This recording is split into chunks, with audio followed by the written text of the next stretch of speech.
আসসালামু আলাইকুম। আমি আজ আপনাদেরকে রসমালাই তৈরি করে দেখাবো। আমি এখানে ১ কেজি দুধ নিয়ে নিছি, জাল দিয়ে বলক তুলে নিব। এদিকে ১ টেবিল চামচ পানিতে ১ টেবিল চামচ ভিনেগার দিয়ে মিশিয়ে নেব। এখন দুধের মধ্যে ঢেলে দিব অল্প অল্প করে, তারপর চামচ দিয়ে নেড়ে নিব। আমি এখানে নিচের দিকে না দেওয়ার কারণে নিচে একটু দুধ লেগে গিয়েছিল। দেখতেই পাবে এখন যখন আমি চামচ দিয়ে নাড়া দিব, এই তো একটু একটু দেখবে লাল লাল হয়ে গেছে, মানে পুড়ে যায়নি, যেহেতু এটা ফ্রাই প্যান পুড়ার তো সম্ভাবনা নেই, কিন্তু একটু লেগে লেগে গেছে। তো দুধের সাথে একটু লাল লাল মানে সরগুলা যেরকম হয় ওরকম দেখা যাবে, যার কারণে সৌন্দর্যটা একটু হলেও নষ্ট হবে। আমি আস্তে আস্তে এটাকে ছানা কেটে নিতেছি। ছানাটা হয়ে গেছে, এখন একটা সুতি কাপড়ের উপর ঢেলে নিলাম। নিচে আমি একটা পাতিল দিয়েছি, পাতিলের উপর এই কাপড়টা দিয়েছি যাতে বাড়তি যে পানিটা ওইটা নিচে থাকে। এখন হচ্ছে পানি দিয়ে ধুয়ে নেব, নইলে ভিনেগারের গন্ধ আসবে। এখন চিপে চিপে পানি ঝরিয়ে নেব। কেউ চাইলে এভাবে টাঙিয়েও রাখা যায়, যেহেতু অল্প ছানা, তো এই কারণে আমি চিপিয়ে নিব। হয়ে গেছে, দেখো সম্পূর্ণ পানি ঝরে গেছে। এখন হাতের সাহায্যে আমি মথে নিব ছানাগুলোকে। এখন যে পর্যায়ে আছে এটা একটু রাবারের মতো লাগে, তো একটু হাতের সাহায্যে মথে নিলে এটা সুন্দর একটা ডো হয়ে যাবে। কোনোভাবে এটাকে জোরে জোরে মথা যাবে না, তাহলে ভিতরের তেলটা বেরিয়ে আসবে।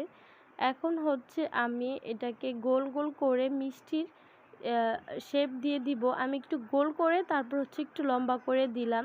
আসলে মূলত রসমালাইয়ের শেপটা ওইভাবে হয়, তারপরও অনেক দোকানদারও গোল করেও বিক্রি করে, সবভাবেই বানানো যায়। আমি একটু লম্বা করে দিয়ে দিতেছি। এই কাজটা একটু ধৈর্য নিয়ে করতে হয়, শেপটা একটু সুন্দর করে বানানোর চেষ্টা করবেন। আমার এখানে ১ কেজি দুধ দিয়ে ৩০টা মিষ্টি হয়েছে। ১ কাপ চিনি দিয়ে দিলাম, এখানে হচ্ছে ৩.৫ কাপ পানি দিছি।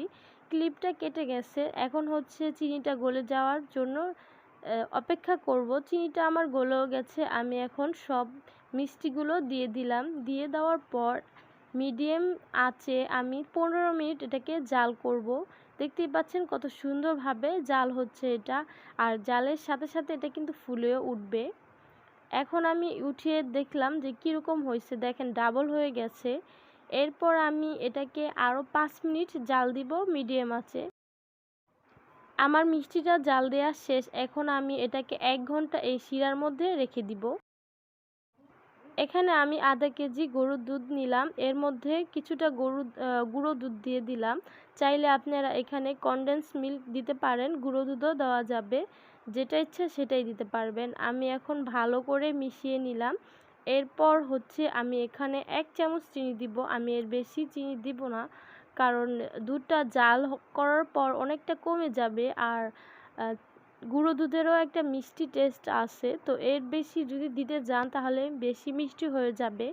যারা একটু চিনি কমই খান তারা কিন্তু ১ চামচ দিবেন, আর যারা একটু মিষ্টি বেশি খান হাইস্ট গেলে ১.৫ চামচ দিবেন, ১.৫ চা চামচ, এর বেশি দেওয়া যাবে না। এরপর হচ্ছে আমি মিষ্টিগুলো দিয়ে দিলাম। এখন হচ্ছে বারবার নেড়ে নিতেছি, কারণ তলায় নইলে লেগে যাবে, কারণ এটা দুধটা একটু তলায় লেগে যায়।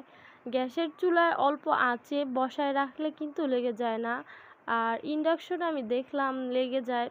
একেবারে লো দিলে আবার জাল মনে হয়ই না, আর যদি মিডিয়াম আঁচে দেওয়া হয় তাহলে নিচে লেগে যায়। দেখতেই পাচ্ছেন আমার দুধটা জাল দিতে দিতে শুকিয়ে গেছে, এবং মিষ্টির ভিতর দুধের শিরাটা ঢুকে গেছে। এই তো আমার রসমালাই হয়ে গেছে। আশা করছি ভিডিওটা আপনাদের কাছে ভালো লেগেছে। অবশ্যই লাইক দিবেন, চ্যানেল সাবস্ক্রাইব করবেন। আসসালামু আলাইকুম।